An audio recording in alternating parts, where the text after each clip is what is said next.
Hey, gang, it is Wednesday. It's college football season. It's fall. Even though I don't want any pumpkin spice, JB, sorry, it's still margarita season around here anyway. What a great weekend. Pittsburgh won. The Chanticleers won. The Gamecocks won. Are you looking for a little shout out about Wake, JB? And what about Texas, Chad? Go Longhorns. I'm telling you, had an amazing weekend. It was so nice, just chilling out, great weather, but got off to a great start this week at work, which is pretty tough after you've been off for a week, but you know, it's nice. We'll take it. So welcome to Dentist in the Know. This is our Hump Day Happy Hour, and this is your backstage pass for current trends, politics, and education in the dental world. It's live, and as you know, it's over a cocktail. Tonight, I am enjoying some Lapel wines. Good friend of ours, Dr. Ron Kaminer, turned us on to the winemaker there, and Chad and I got to sip some amazing wines from Lapel. And this one is actually a Red Hen winery, which, and it's a Cabernet grape, just amazing. If you ever get out to California, absolutely visit them. And anyway, you know what this is all about. We are all educators. We are all dentists.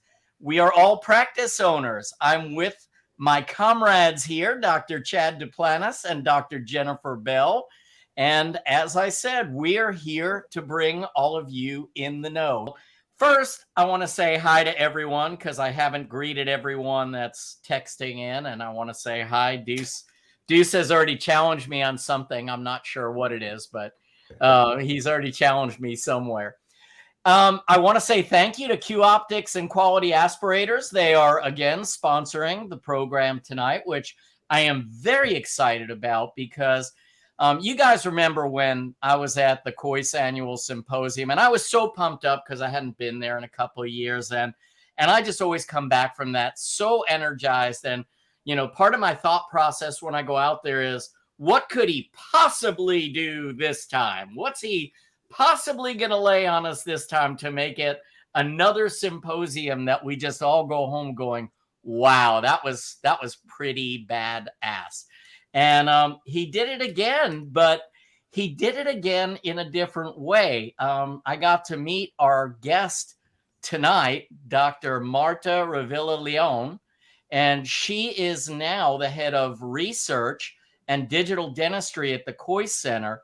And when I say the stuff that she showed us made my head spin, it made other heads spin because she was literally showing like 3D imaging and stuff that was so far ahead of what I'm even thinking at this point. My head is not quite wrapped around it all yet. It was all I could do to just try to keep up with facial imaging and trying to marry that with cone beam and with our 3D scanning technologies and some of the things that she's doing and they're doing out there at the COIS Center as far as research and as far as clinical care. It's just unbelievable. So you guys are in store for an amazing show tonight.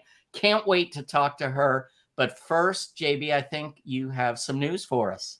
Yes, and because I've been getting razzed a lot, I'm going to try to keep it very upbeat tonight. Some good quality stories that everyone's not going to want. Like it's not going to be so uncomfortable for our guests to come on after the news segment, which I think may have happened once or twice. You know, once you talk about death and terrible things, then you're like, okay, now let's bring on our next guest. So I'm going to try to keep it above board, if that's okay with you guys. If that's okay. If it's okay. Do the news. All right. So first off, unbeknownst to me when I did the post earlier this week, it's actually September is the infection control month deemed by the ADA and OSAP. And so I thought it was really cool that we talked about it this week about waterline maintenance and waterline testing. A lot of folks brought up the fact that these are recommendations currently coming out of major organizations. But, it wouldn't surprise me if at some point this becomes a required part of your infection control protocols. So I thought it'd be fun for the next month to bring up a few other topics to sort of understand a little bit better about what you're doing in your practice and best practices. Jeff and I were talking about before we went live on the show, how he learned so much through the waterline testing conversation, because not everybody is doing the same protocols because there is no standard currently. So I think there's a lot to learn about how we're managing infection control in our offices, what's working, what hasn't worked, where our frustrations are. So hopefully you'll continue to engage in those conversations, because after all, September is Infection Control Month. It may also be a great opportunity for you to promote that on your social media platforms for your practice, to show patients what you're doing for their safety. And so be sure to tag ADA and OSAP as well to help build into their campaign and kind of build this awareness of what doctors are doing every day to ensure patients are safe in our practice. I wanted to also highlight, due to popular demand, I think it was one, maybe two people, Dentist in the Know news segment is now its own segmented podcast. So you can catch that every week. We try to launch it on your commute home. You can catch the quick 7-minute update of what is currently going on. I think this is a great way to continue to stay engaged, fast, digestible content that you can then go and talk at your study clubs, your dental meetings, et cetera, to continue to keep people engaged in how dentistry is staying at the forefront of different news topics. So that's available for everybody who subscribes to our podcast. Oh, thanks, Kelly. And the other thing I wanted to bring up before we get into our last piece is Dentist in the Know is doing a collaborative program with Ignite DDS. You may have seen on our Instagram stories and in our Facebook feed some of the case studies that Jeff, Chad, and I have been putting together for Ignite over the last couple of months. We're going to continue to build a portfolio of cases. These may be somewhat rare things that you may encounter and don't know quite what to do, or common things that you see on a daily basis and would like best practices on how to handle. So we're each coming at it with our own skill sets of maybe areas of expertise and understanding, but also to help younger dentists have kind of a quick, digestible piece of information that they can refer back to when they encounter something unusual or unique. So we're hoping that would be a great way for them to consume additional education. The last story that I have tonight is the happy story that I did promise. So I came across a story today. It came out of MSN with Sports Illustrated as a collaborative effort. So I'm not going to take credit for the language. Emma Bacciarelli wrote it. But she highlighted an individual by the name of Robert Woolery of Colton, California. And in 1956, the Sports Illustrated edition surveyed players at the Little League World Series. And the question was, what is the height of your ambition? And the answer for almost everyone was, I want to play baseball. In other words, exactly what you might expect. But not for Robert Woolery of Colton, California. The 12-year-old pitcher knew just where his ambitions lay. He wanted to be a dentist. Well, also a baseball player too, but a dentist first. His quote, I want to be a dentist. My uncle is a dentist, and he tells me that's much better for a boy than to play baseball for money. So I told him, okay, but most of all, I want to play baseball. If I'm any good, and if dentistry interferes with baseball, I'll give up dentistry. Like Carrie Middlecoff. That's a smart guy. Well, fast forward a few years later, Robert Woolery of Colton, California became a dentist, not a major league future. And he practiced dentistry for over 50 years. So if you happen to know him, please connect him with us. Would love to congratulate him on a fantastic career and service in the profession, but also even at 12, to recognize where his true passions lie and what may be a practical choice for many of us to choose as a profession. But also, while we do the profession that we do love so much, it's okay to have passions outside of that world. And with that, that's the news. All right, guys. Well, we have an incredible guest tonight, and I'm going to go ahead and bring her on. And I've already given you the prelude. I'm not going to do her full intro other than to tell you she is a complete overachiever, much like our very own JB. Just the things that she has accomplished in her young career. She's got a PhD in prosthodontics that she got in Amsterdam. She has a master's in science in aesthetic dentistry, which she obtained in Madrid, her home country. She's on faculty at UW, or UW, if you say it properly. She is also on faculty at Texas A&M. Chad, I don't know if you knew that. But most importantly, I got to meet her at the COI Symposium, where she is now on faculty at the COI Center, head of research, head of digital dentistry. And the amount of research that she alone has published, forget about what she's been able to do in tandem with the COI Center and the publications that are coming out and the new amounts of digital workflows that are just evolving day by day. I couldn't keep up with all the digital workflows that I learned about just that weekend. So really what we need, or I need at least, is to be locked in a room and strapped in a chair where I just have to listen to her for 4 or 5 days, because that's the only way that much information will sink in. So let's bring her on, Chad. I'm really excited. Ladies and gentlemen, this is Dr. Marta Revilla-León. Welcome. Very nice to meet you. Thank you. Thank you very much. I'm very excited to be here with all of you today. So thank you for the invite. And by the way, I always invite Jeff to good stuff, so he always talk nicely about me. Thank you for your kind words. Marta, I'm going to start this off. I'm going to interrupt everybody. Please. I've got to ask you a question. So when were you in Dallas? I was going to tell you because I know that you're in Fort Worth. Yeah. Right. So I used to live in Dallas. I was the assistant director of the AEGD program in Texas A&M University. I was there from the 2018 until the 2021 that I moved to Seattle. Well, first of all, let's get something straight. It is not Texas A&M. It is Baylor College of Dentistry. I know. That was, that Texas bought Baylor. I tease because I'm a graduate of that AEGD under Chuck Wakefield back in the day. And it was such an honor to see that you actually were assistant director, because my assistant director is still a member of our program, Dr. Marisol Chavez. And she is a wonderful lady. And that program is so near and dear to me. And the first year that I was there was the year that it changed to Texas A&M, and I went to UT. So I refuse to call it Texas A&M. To me, it will always be Baylor College of Dentistry. But I will agree with whatever you say it is, because you were obviously there more recently than I was. But an honor to have you. Thank you very much. It's a great program. And I don't know if you know that Baylor or TAMU have a new dental school.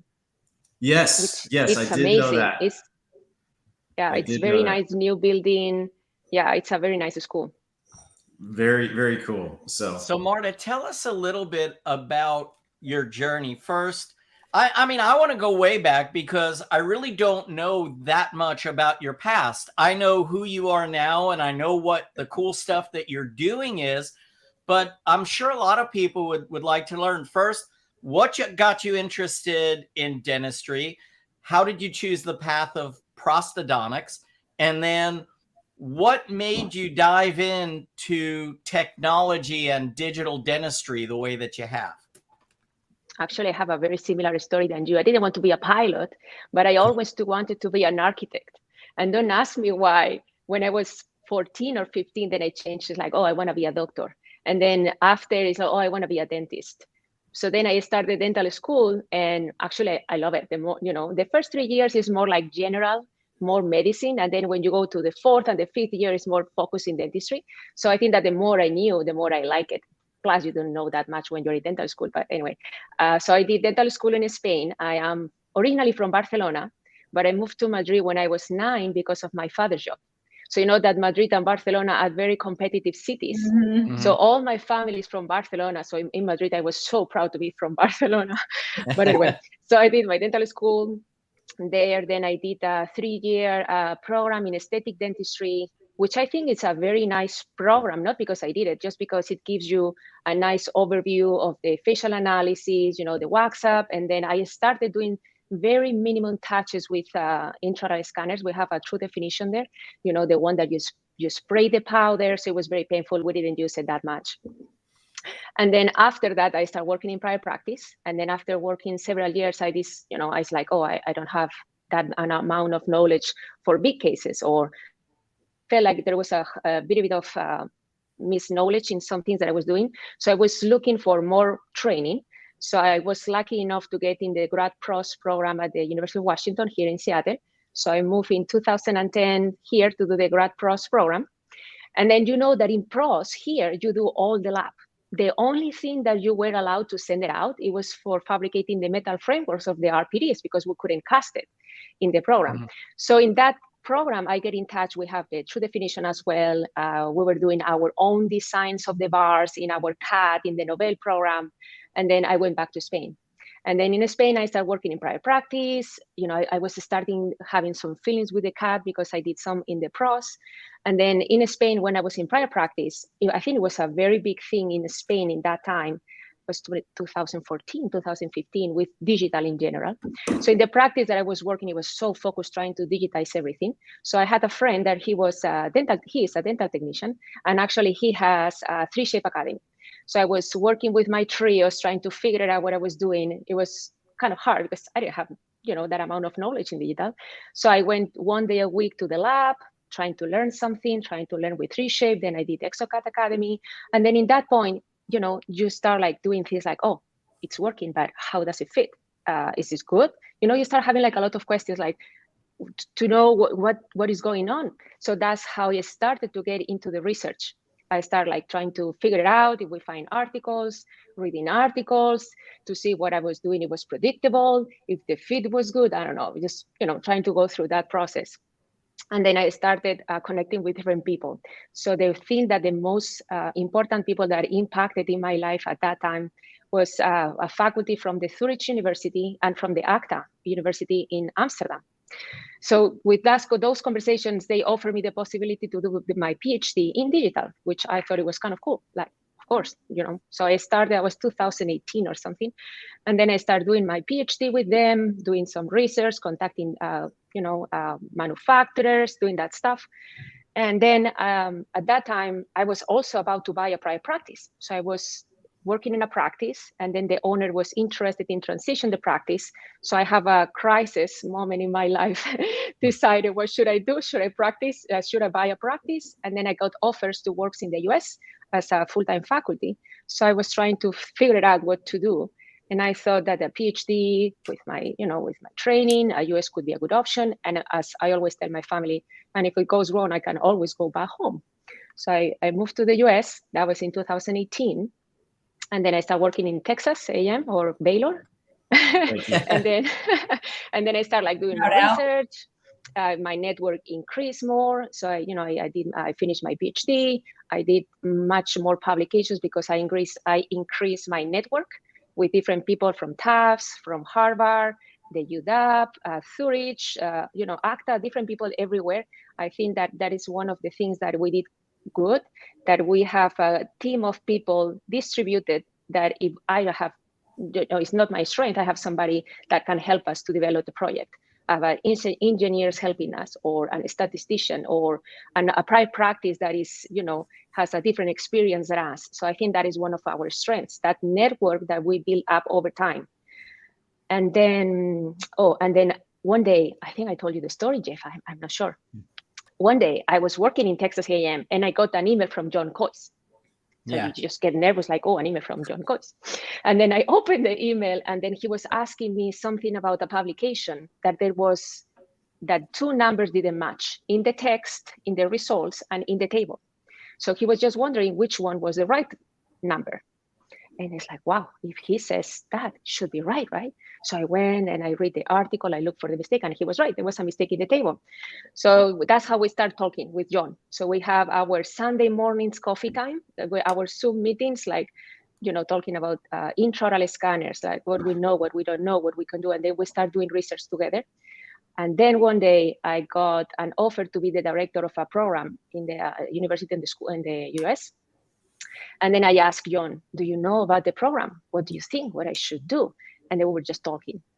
And then that's it, the conversation. And then I keep working. And then 3 days after, I got an email from John saying, look, hey, can I talk with you? It's like, sure. And I thought to myself, like, another research project, I don't know. And then John called me, and then he offered me a job. So I accept the position, and that's how I got to the COI Center. And you're just moving further and further away from Spain this whole time. Right. That's all I'm thinking. Is I mean, you're just you're going the other direction. Your family's kind of like, hey, you said you were going to come back this way, and we're just pushing you further away. That's true. Yeah. That's totally true. Actually, those 2 hours of difference between Texas and Washington is, compared with Spain, it's a huge difference. Huge. Yeah. Because it goes from like 7 to 9 hours or something, right? Right. Yeah. Right. Isn't So it's that very crazy? difficult. Yeah. I get jet lag going to Dallas, so I feel your pain. From Marta, how Fort many- Worth? Yeah, all the way. Yeah. Wow. How many programs are there that offer a PhD in digital dentistry? I didn't even know that was a thing. I mean, amazing. How did you find it? And how many places are there where someone can actually get to that level? I think it's very unique. I think that I don't know if you know ACTA University. And again, I'm not trying to do any publicity of anything, but the ACTA University is the oldest university in Europe. And I think it's the university number 3 ranked in the world. So it's a very good university, very respected. And I think that the 2 faculties So that Chad I was lucky... wouldn't get in, is what you're saying. Oh, if I got there, everyone can get there. Yeah. So I think it's just, I think I was very lucky, and I met those faculty. They were very open-minded, and they were in the department, and they would have the opportunity. I don't know. I think it was how they say, a good moment with a different possibilities. I don't know what is that phrase. I think you could say just like kismet, like everything just sort of came together at one time to get you where you are. Yeah. Right. It was a good timing, probably. So serendipitous. Yeah, there you go. Serendipity is a good one. Okay, so I didn't get to attend the lecture that Jeff sat through. So talk me through the evolution of some of the amazing technology that you're now participating in, where we're taking full faces and building occlusion and teeth and smiles within the full face paradigm. Oh, I love the question. Just stop me, so I will stop talking. Let's go. Like, I think that we are obsessed in many things in the center, but 2 things that we are obsessed is, first, the virtual patient. That with pictures, you can align we all do pictures and the 3D scan and the virtual simulations and how it looks in the patient's face. But I think that the present actually is with the facial scan. So you have the 3D of the face with the 3D of the teeth. So you do the simulation, and then you have more information, because if you think about the picture, you really need to have a really good picture, because if your angulation of the picture is not perfect, just the angulation, you will see different amount of teeth, and then your wax up and everything is maybe not the best, but everything is based in one picture. But when you have the 3D of the face, you have the whole information. You can just rotate the face in the cut, and then you have everything. It doesn't matter the angulation. You have the 180 degrees of the face. So we develop, different techniques of how to achieve a virtual patient, that we publish it already. But I think that the most cool thing is the mandibular motion, that we can implement that, so we can go from the static virtual patient to the dynamic virtual patient by adding the motion of the jaw. And we have 4 different trackers in the center. We have the Mojo, the SDI Matrix, the BioResearch, or the Febris systems, and then you can just add that on your simulation. But the next step is, what is the next motion of our patient? Is the lip dynamics. So we created what we call an avatar, that is the 3D copy of yourself. So you will have your face with your teeth, everything, you know, in the simulation. And then we will also record the motion of your lip.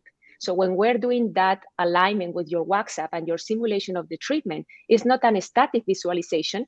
You will see how it looks when you talk, when you smile. You don't need the patient. You can do everything in your computer, and you can change the teeth quickly. You can show how it looks. Wow, I think that's the next step for the virtual patient. So we are obsessed with that. So execution from that, I mean, it operates like a virtual articulator or virtual facebow. And then how does the lab then compartmentalize that information? So you build it into this virtual space. Is it then moved into like an exocad or something like that, where they then can customize the individual units the way they want it to look and work it within the kind of extrapolating the virtual articulator out of that particular capture? Right. With exocad, you can do the static virtual patient with the motion of the jaw. The lip dynamics is still like a novel technique, so it's not that easy to implement today in exocad. I'm sure that it will come over time, but right now with exocad, you can do your virtual patient with a 3D face, with your teeth, with your intraoral scan, and then you can add the motion of your jaw. And then, as you said, you can do your wax up, your simulation, and the design of your prosthesis. But with the lip dynamics, it still is too early, and it's very time consuming to build it up. So it's a very novel technique. So but sorry, JB. Yeah, we're all excited. We're just wanting to pounce right now. No. So go ahead, JB, finish. What is the scan that captures that 180 degree? So I know the intraoral scanners. I'm not familiar with the type of scanning technology that's available for actually capturing facial. Well, you have different technologies. You can use photogrammetry, that is just pictures. So just with your regular camera, the Canon reflex, you can take different pictures, and then you can align those pictures and then do the rendering, and then you have the 3D of the face, for example. That's one technology. You can use a structured light. So it's a scanner that projects a light with a pattern, and then the way that it's deformed in the face, the computer is going to recognize, and then you have the 3D of the face in the system. You have a laser, or you have the dual structure light. But the concept is, is very similar, like a lab scanner, that it projects a pattern, and that's how we digitize the stone cast in the lab scanner. Is similar, but for the full face. Okay. And that is in the industry for long. We just use it in dentistry. And sometimes we use scanners that we need to close the eyes of the patient because it's a very strong light, so you don't want to damage the eyes. There is apps in your iPhone that you can do those pictures, and then you will have the 3D face. The quality is not the best maybe, but you have the 3D face. But I think that the challenge is, how do you align the 3D of the face with your intraoral scan, right? So there is different techniques. We developed one that is an scan body. So a scan body is a device that you will position outside the patient's mouth, and then you will do a facial scan, and that device is going to help you to align the face. So yeah, I don't know if I answered your question. I love this so much. So I'm so excited. Do me a favor and describe this for everyone, because I think probably the most difficult transition, which for me, so my primary focus in education has always been the TM joint, function of the joint, how it affects the occlusion, how it affects the face, and addressing that, so that articulation has always been a really important part of everything that we've done. But the toughest part, especially when we talked at COIS about using an articulation system like the Panadent or the AD2, that also gives the lab some information about the relationship of the teeth to, the true X, Y, and Z axis.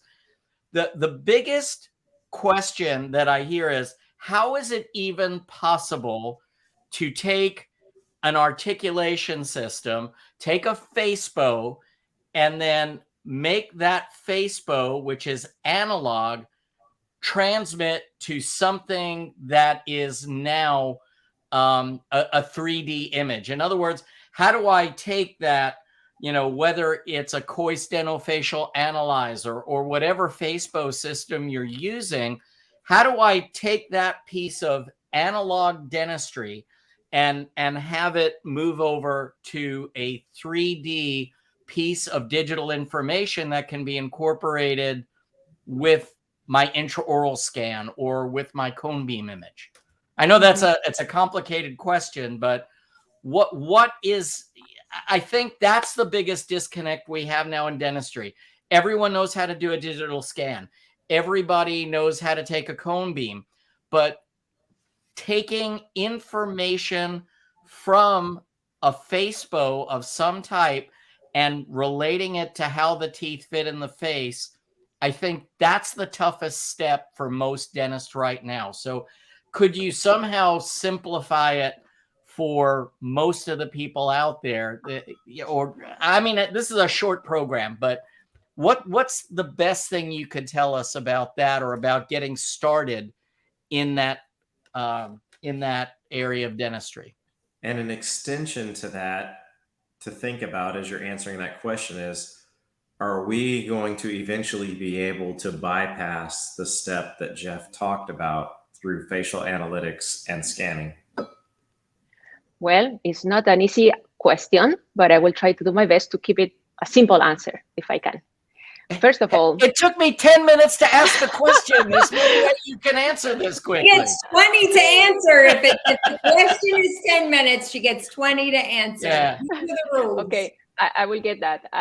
So I was thinking, that another thing that the Coy Center is obsessed is occlusion. And I think that John Coyce is a visionary, and he developed, occlusion, like he explains the occlusion like it's something easy, which is, I think, is kind of amazing. It opens you a new world when you do occlusion and rehabilitation and those cases. But I think that we need to differentiate two things in the question.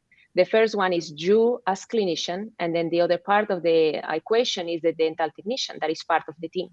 And I think that in the analog world, it could be more separated, meaning like you can send the case mounted on the articulator and the dental technician can follow from there. But in the digital, I think that it needs to be a more work in which we both work together more closely. I don't know if I was able to say the same thing, but anyway. So I think that me as a dentist, I want to be a proficient in the data collection. That's all I want to do. I want to be really good doing my intraoral scan, my data collection. So when I send the info to the dental technician, he can mount it in the articulator, he can integrate the virtual patient, he can have my WhatsApp. But it's like, how can I give you an example? Like if you are an architect and you give all those designs in a paper, and then I am the constructor and I'm working in digital. So when I get the papers, like, what do I want to do with that, right? What I'm trying to say is like, if I'm working in digital, you need to understand the workflow in the CAD, in exocad or dental system, so you can integrate that information having the same concept, right? There is different techniques to align the files, to mount it into the virtual articulator, to capture the natural head position, to align the facial scan, to integrate jaw tracking using Mojo, SDA, or whatever jaw tracker you want to use. But I think that is the first barrier. We need to be on the same page with the dental technicians. We all need to understand the workflow, and the workflow is data collection and data integration, and then we go with design. But we need to integrate the data. Mm-hmm. So we're trying to go back to the answer. There is different techniques. In the center, John Coyce and his team, we developed different, we have 3 or 4 techniques to capture the information and to mount it into the virtual articulator without any conventional procedure, just an intraoral scan or a picture. We can also take a conventional facebow and then digitize the Coyce index ray, the white that goes. So we can use that. We can use the Coyce scan body that we start with 3D face with 3D. So it's a very complex answer without any image to support. But what I'm trying to say is like there are different workflows that we teach that is very clear, the steps to integrate that virtual patient and mount it in the panel and articulator. It's the same concept. The only thing that changed is the tool, but the concept is the same. So once you understand the concept, it doesn't matter if you do it digital or you do it conventionally, you will obtain the same goal. The question now is, okay, I learned the protocol. Now I can have my virtual patient with my virtual articulator, with my natural head position. I can have all that information in the exocad, for example, or dental system. Now the question is like, how accurate is that? So that's what we are working very hard, like me and other research teams. How accurate is this compared with our conventional methods? Because remember, digital technologies will only remain if they provide an advantage. And it's only if it's more accurate, or if it saves me time, or if it saves me cost. If not, that technology will die. So I think that it's, and actually I believe that we are in the user's second generation. So let me explain you this. Generation or user generation 1 is when you are new in digital and you believe everything. Oh, I can do a full mouth with my intraoral scanner in all my patients. Doesn't matter the implant position, doesn't matter anything. You believe everything because you are new. I think that we are already in the second generation of users in which you are more critical of what you listen or what you read. And I think that we need, all of us, we need to understand the technology. So we need to do our procedures evidence-based. So it's predictable. It's not, it works sometimes. We don't know why it doesn't work sometimes. We need to be predictable. We are predictable with our conventional methods. How far away do you think, if you were to project the runway for the research of predictability in private practice, how far are we a decade away from this being, you're probably getting some inclination in your research that this is probably got the staying power and it is fairly predictable, or you wouldn't keep pushing for more information? I think it's also a very interesting question. Like, I can answer from two standpoints. The first one is the technology evolves exponentially, right? So at one point it is not that it's grows it fast. So for example, when I was in Spain, 2015, 2016, the market penetration of the intraoral scanners was 8%. In 2021, I am a member of the Council of Scientific Affairs of the American Dental Association, the ADA, and we did a study just to measure the market penetration of the intraoral scanners in the US. And it was shocking.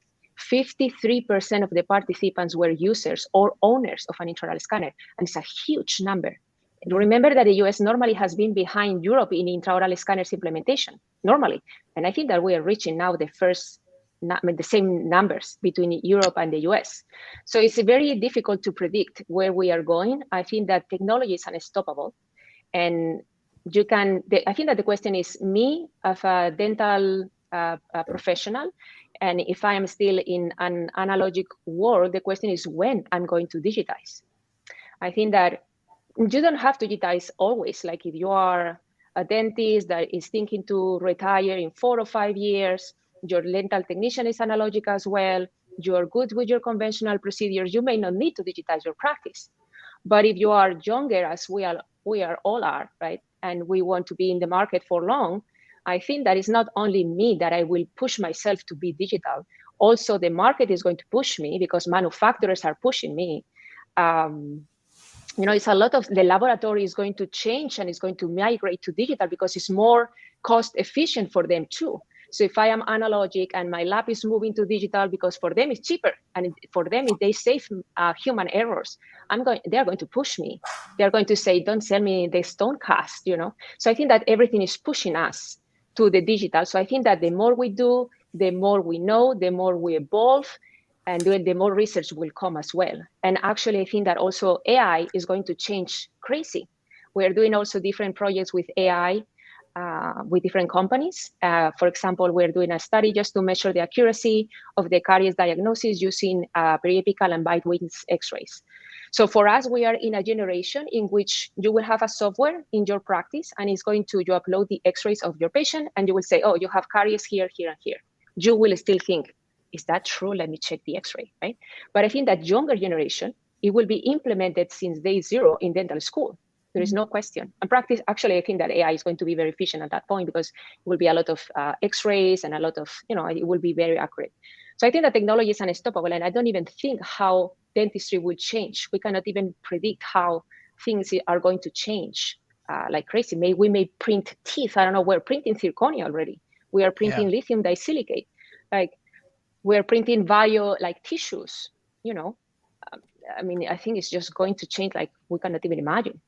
Marta, you brought up a couple of great points. One is, so I saw at IDS in Germany, I think it was 4 or 5 years ago, they were already printing zirconia, which I was amazed by, like totally blew me away. But I think you brought up another really important point. You said how much cheaper digital technologies are for the lab process.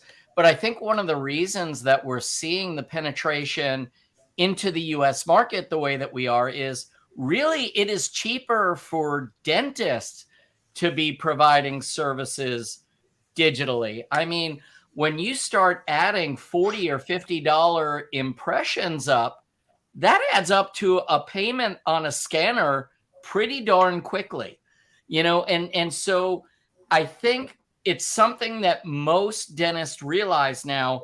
If I'm going to compete in today's dental market, if I'm going to be efficient, I need to be doing digital, whether it's their passion for wanting to do digital or whether it's a passion for wanting to be more profitable. I think we're at that point where we're, you know, we've obviously turned that corner.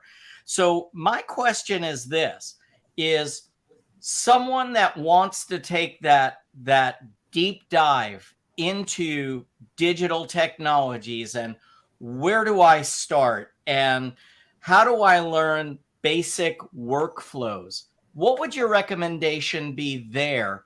You know, because a lot of us don't want to admit, I've been in education for a long time, but when I listen to you about digital technologies, I feel about this big. And actually, I'm not that much taller than that anyway.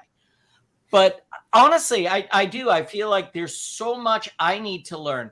How does the average dentist who wants to take that dive into digital technologies, where do they start and how do they learn the basic workflows?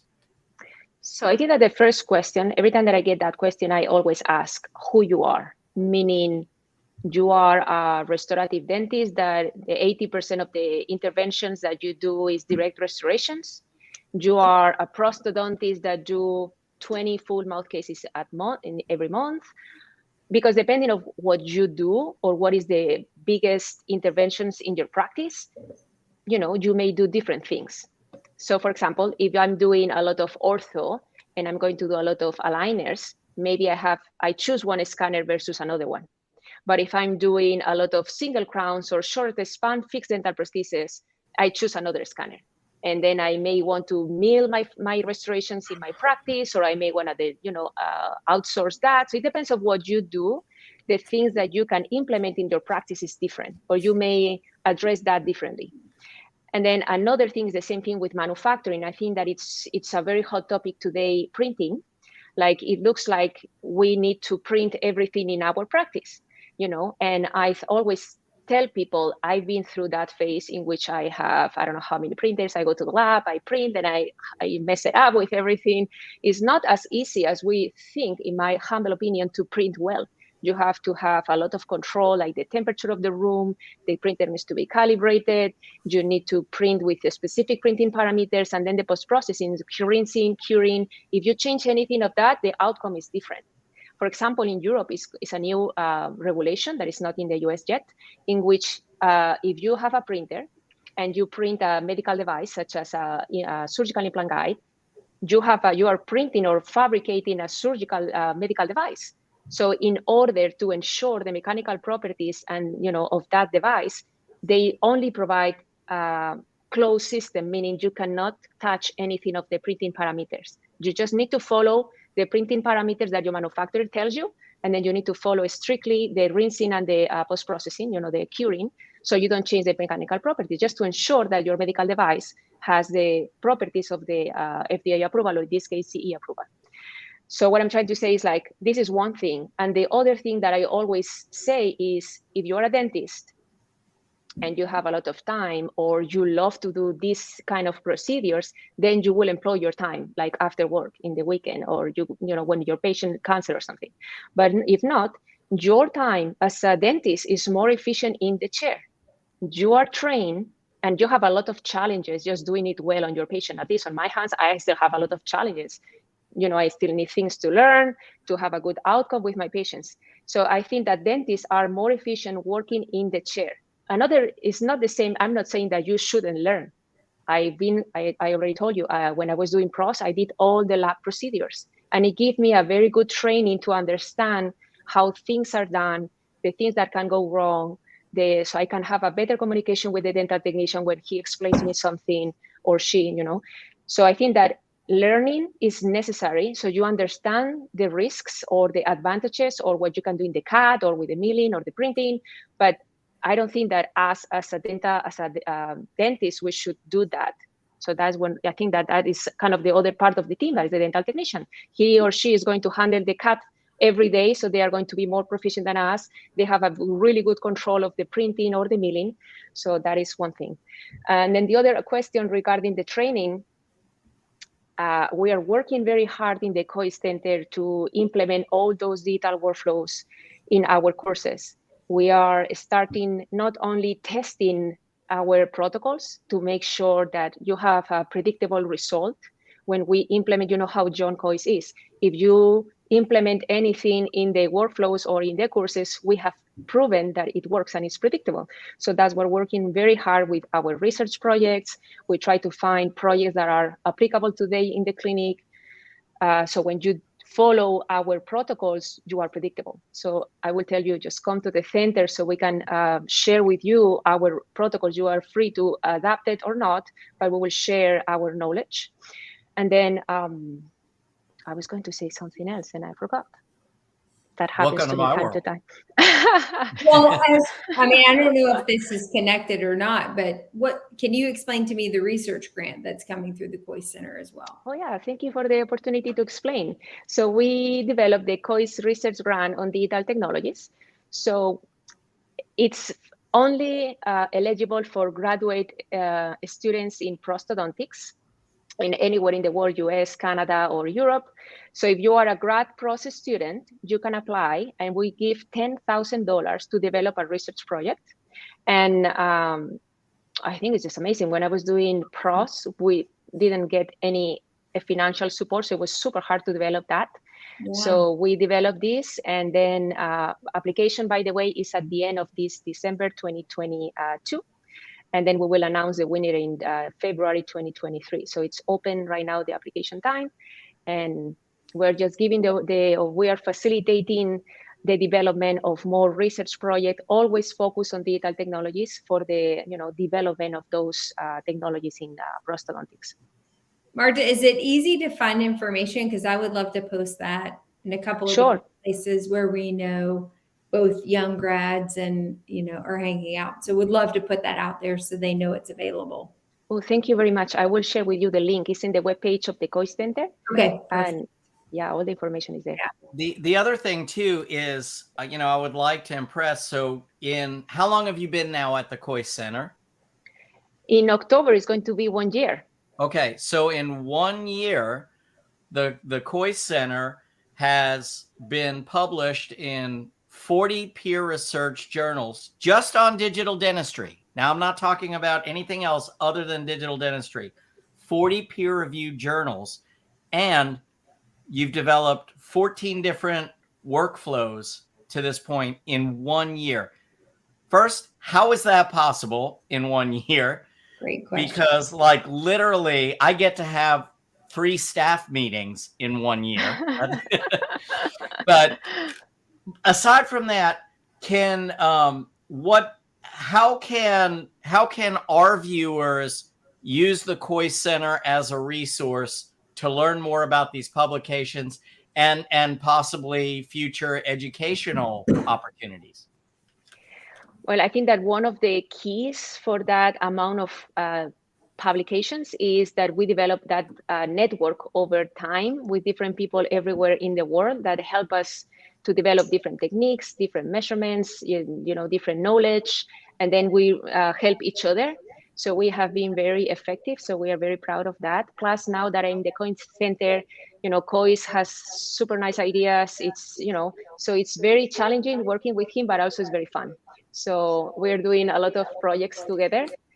And actually, these publications, we try to do publications or explain what the data that we have find in our social media. So if you go to the COIS Center webpage, social media, you will find like a small videos or a publication just trying to announce you what we have discovered. And again, I think that one of the reasons that we found that amount of workflows or possible improvements is because we try to find always projects that are applicable today in our patients. So let me give you an example. For example, we assess how the temperature influence on the accuracy of the intraoral scanners. No, so for example, when I was working in Texas, I remember that the air conditioning was turned off in the weekend, and Texas in summer is super hot, right? So when I come back on Mondays, the scanner didn't work well, and I didn't know why. So I calibrated and then keep going, and then one day I was thinking, maybe it's because it's very hot, and then the temperature does something. So that's how the temperature study came up. So we demonstrated that the ambient temperatures affects the calibration and therefore the accuracy of the scanner. And it's very easy to just calibrate the scanner. Or the light, how does it influence the ambient lighting of the room where you scan your patient on the accuracy of the scanner? It does. If you scan with the light of the ceiling or no light, the intimate moment you turn off the light of the room, that kind of things also influence on the accuracy of the scanners. But also, if you are using a scanner, the optimal lighting condition is not universal. So the optimal lighting changes depending on the scanner that you use. So those things, I think that gave us an opportunity to do more research projects with this network. And we have a lot of hardware and software. And now right now, I'm just having a lot of fun with the jaw trackers. I think it's just so much fun. That's what excites me the most is honestly, when I watched that, I was just blown away. But we are like totally out of time because I can't believe how fast that went. Honestly, I could sit here and talk to you and pick your brain forever. And I know Chad and JB both feel that way, but I want to thank you for taking the time out to talk with us. I also, the way that I told JB and Chad, I was like, when I got back, I was like, you need to look her up on Google Scholar and get an alert anytime. Because like literally every other day, there's a publication coming out that has her name on it, or she's affiliated with, or it's related to the research that she's doing. So everyone out there, this is the dentist to watch in the world of digital dentistry. So I'm just so excited you took the time to speak with us, and I'm excited that you're part of something that's very near and dear to me, the Koi Center. And we just appreciate you so much. Thank you very much for your kind words. I just want to say that it's always a teamwork. It's not me. It's just a lot of people working together. The Koi Center team is amazing. The director of IT, the course manager, John, the other faculty. So we are a team, but I really appreciate your words. Thank you so much. And thank you for the invite. I have so much fun. Time flies. And it's very nice to meet you all and have the opportunity to talk with you. You're coming back whether you know it or not. Thank you. Yes. Thank you. Thanks, Marta. Hi, Marta. All right, Chad. Close us out, buddy. All right, folks. Well, you just watched it. If you've ever wondered what a meteor looks like, you're watching a meteoric rise through the world of dentistry with Dr. Revilla-León. She is fascinating. I mean, I was blown away. I didn't say much because I was the sponge tonight, just absorbing everything that she had to share. Just a fascinating journey, truly a meteoric rise. Keep an eye on her, keep an eye on what she's doing. And digital dentistry is not something that you should be thinking about doing. It's something that you should have already been doing. It's here to stay. She summed it up perfectly when she said, that she basically said accuracy. We were concerned about that. That's there. But we want efficiency, and efficiency is there as well. And we want reproducible results, and those are there as well. So the future is so bright in digital dentistry. I'm certainly excited about it. I know Jeff and JB are. I hope you are as well. Thanks for being with us tonight.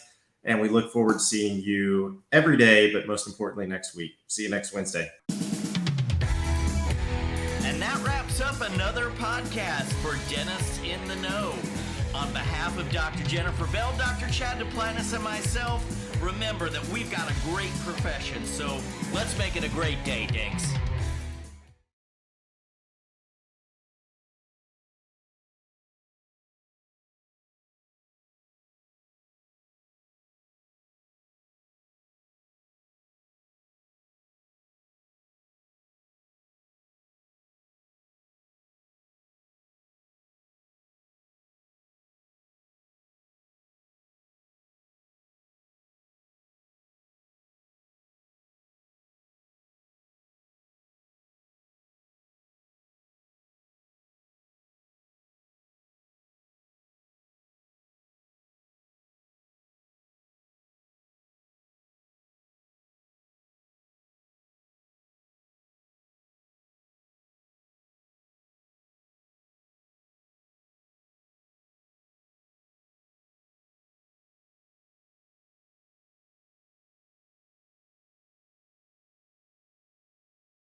but I always wanted to be an architect.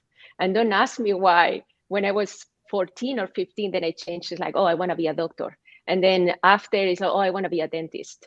So then I started dental school, and actually I love it. The more, the first 3 years is more like general, more medicine. And then when you go to the 4th and the 5th year, it's more focused in dentistry. So I think that the more I knew, the more I like it. Plus, you don't know that much when you're in dental school. But anyway, so I did dental school in Spain. I am originally from Barcelona, but I moved to Madrid when I was 9 because of my father's job. So you know that Madrid and Barcelona are very competitive cities. Mm-hmm. So all my family is from Barcelona. So in Madrid, I was so proud to be from Barcelona.